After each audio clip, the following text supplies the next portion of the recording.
Telugu Desam party భూమి పూజ కార్యక్రమం యొక్క శుభాకాంక్షలు. ఈ కార్యక్రమాన్ని పురస్కరించుకొని ఈరోజు మనం అందరం ఇక్కడ సమావేశమయ్యాం. ఆ కార్యక్రమాన్ని కూడా ఎంతో సంతోషంగా జరుపుకున్నాం. ముఖ్యంగా ఈరోజు ఈ సమావేశం ఎందుకో మనందరికీ తెలుసు. మన ప్రభుత్వం ఏర్పాటైన తర్వాత గత 5 సంవత్సరాల్లో ఎన్నో వ్యవస్థల్లో నిర్వీర్యం చేసిన ఘనత కేవలం వైసీపీ నాయకుడు మాజీ ముఖ్యమంత్రి జగన్మోహన్ రెడ్డి గారికి దక్కింది. 5 సంవత్సరాల్లో ఎంత అభివృద్ధి చేశాడనే దానికంటే రాష్ట్రాన్ని ఎంత వెనక్కి తీసుకొని పోయాడనేదే ఎక్కువగా ఉంది. రాష్ట్రంలో భారతదేశంలోనే ఆంధ్ర రాష్ట్రానికి ఒక గౌరవం ఉండేది. గౌరవ ముఖ్యమంత్రి చంద్రబాబు నాయుడు గారు 3 పర్యాయాలు ముఖ్యమంత్రిగా ఉంటే ఈ రాష్ట్రాన్ని ఢిల్లీ వరకు కాదు అంతర్జాతీయ స్థాయి వరకు తీసుకొని పోతే ఆ కీర్తిని దిగజార్చి 5 సంవత్సరాల్లో వ్యవస్థలను నిర్వీర్యం చేయడమే కాదు, ప్రపంచంకే దేవదేవుడైన కలియుగ దైవ వెంకటేశ్వర స్వామి యొక్క కీర్తిని కూడా మంటల్లో కలిపాడంటే ఒకసారి మనం ఆలోచించాల. చేసిన తప్పును ఒప్పుకోకుండా బుకాయిస్తూ ఆయన మీడియా, ఆయన సహచర నాయకులు ఈరోజు చేస్తున్న యాగి ఇంత అంత కాదు. ప్రజలంతా గమనిస్తున్నారు. ఈరోజు అసెంబ్లీ సమావేశాలు జరుగుతూ ఉన్నాయి. సమావేశాలకు రాలేరు కానీ రాష్ట్రంలో ఏమేం తప్పులు చేయాలి, తెలుగుదేశం పార్టీని అబాసుపాలు ఎలాగా చేయాలనే కుసంస్కృతితో ఈరోజు వైసీపీ నాయకులు అలాగే జగన్మోహన్ రెడ్డి గారు పనిచేస్తూ ఉన్నారు. ఇప్పుడే మనం టీవీలో చూసాం. గత వారం రోజులుగా శాసనసభలో మాట్లాడేదానికి మనిషి లేడు. శాసన మండలిలో ఆ రోజు వాళ్ళతో పాటు ఉన్న శాసన మండలి సభ్యులు సభను ఎప్పుడూ సజావుగా జరగనివ్వరు.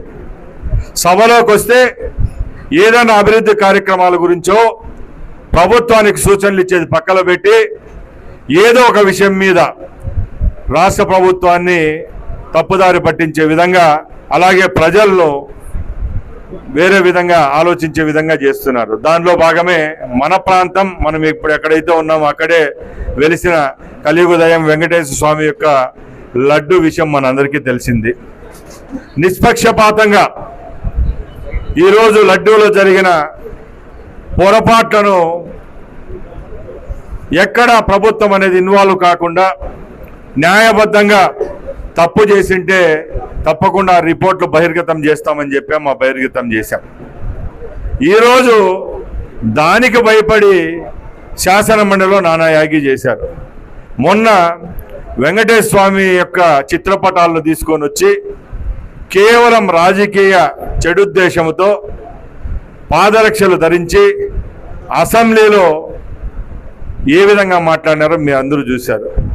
ఇలా ఒక్కటి కాదు, చెప్పుకుంటూ పోతే అన్ని విషయాల్లో ఈరోజు ప్రతిపక్ష హోదా దక్కకపోయినా కూడా ప్రతిపక్షంగా ఉండి సహాయ సహకారాలు ఏమైనా అందించాలో, మంచి సూచనలు ఇవ్వాలే తప్పక ఇలాంటివి చేయకూడదు. ముఖ్యంగా గౌరవ ముఖ్యమంత్రి చంద్రబాబు నాయుడు గారు అలాగే మన యువ నాయకులు లోకేష్ బాబు గారు ఒకటే చెప్తున్నారు, ఎక్కడా కక్ష సాధింపే పనిలో మన ప్రభుత్వం లేదు.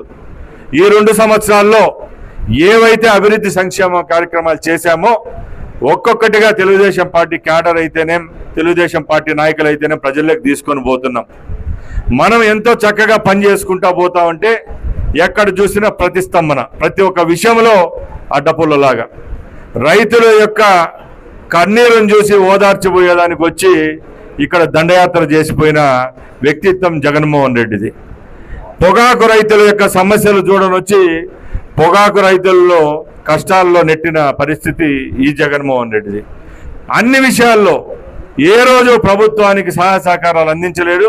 యథా రాజా తదా ప్రజ అనే రకంలో ఆయన కానీ ఆయన కార్యకర్తలు కానీ పనిచేస్తున్నారు. కాబట్టి దయచేసి మన నాయకుడు చెప్పినట్టు మనం ఒకటి తప్పును ఎండగట్టే పనిలో మనం ఉన్నాం.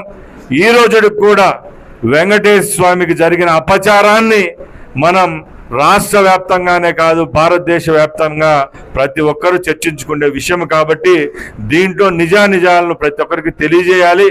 రేపు రాబోయే తరాలకు కూడా ఇది ఒక దిక్సూచిగా ఉండాలని ఈ కార్యక్రమాలు ఏర్పాటు చేయడం జరిగిందే తప్పక ఎక్కడ ఏ విధమైన రాజకీయ లబ్ధి మన పార్టీకి కానీ మనకు ఉండబోదని తెలియజేసుకుంటూ ఈ అవకాశం ఇచ్చిన పెద్దలందరికీ మరొకసారి ధన్యవాదాలు.